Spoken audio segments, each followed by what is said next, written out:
Hey Ryan, this is Chaz. I'm going to show you what you need to do to prepare your video for audio and for your composer.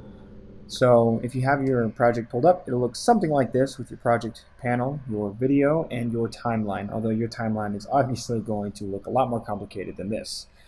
One of the first things you are going to do is change the time code. Over here, your time code looks something like this at the beginning of your project, all zeros. We're going to change that. So we're going to go to this hamburger menu right here, and we're going to click on Start Time. At Start Time, we're going to change it from 00 to 00, 59, 57, 00. That is basically 3 seconds before program start.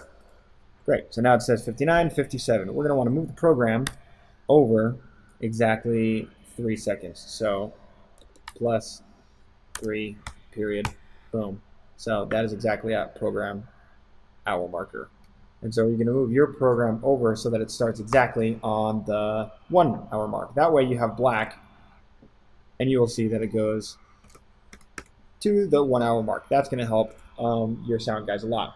So next thing you're going to want to do is you're going to want to create a slate. I hit Command T on my keypad, and that's how I brought this up. And this is going to be a slate. Type that, and it's just going to be, I don't know, some information to gather. Oh gosh, but it's a horrible font. That'll work. It's going to be, doesn't matter. Yeah, doesn't matter. Okay. So this is going to be the title. It'd also be helpful to know that it's 2398 frames per second. It's in 4K, so whatever the resolution is for 4K.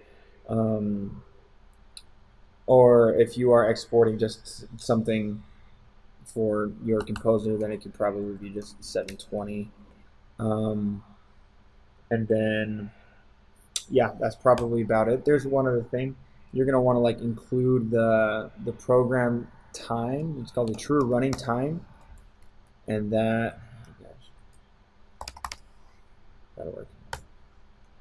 And that is going to be however long it is, so it's going to be 1 hour 28, or it's not going to be 1 hour, it's going to be 12 minutes 54 seconds and 21 frames, right? So that's just basically your in and your out. That just helps your composer know and me know how long the program is, the true running time. Anyway, so you're going to take this slate and you're going to put it at the top right here. Isn't that pretty? We love it. And we're going to go to 5958. Right here at exactly this marker, we are going to include a 2-pop. You can find that in this little button right here, new item. And we're going to use the bars and tone. Well, we're going to use HD bars and tone for this one. And so it's going to be 1920 by 1080. Sure, let's go with that. 29, whatever your time code or your frame rate is. And that should be fine. And so that just created this thing right here for you. And basically, I'm going to turn this down because it's kind of loud.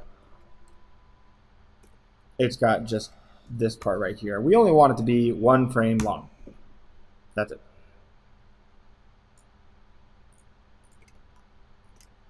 And then for the rest of the time is just black. But I like to personally put in black video, actual black video, to fill up the rest of the space. And that lets us know that there's a 2-pop right there, so your composer knows exactly how long until programs start, and that way he knows that when he exports it, he's going to include his own 2-pop, and he knows that his music is exactly synced up to the 1 hour marker of the program. And that gives him some time to fade in, to work in this area, just to make sure that all of his music fades in fine. So that is the first step that you're going to want to do for preparing your video for sound.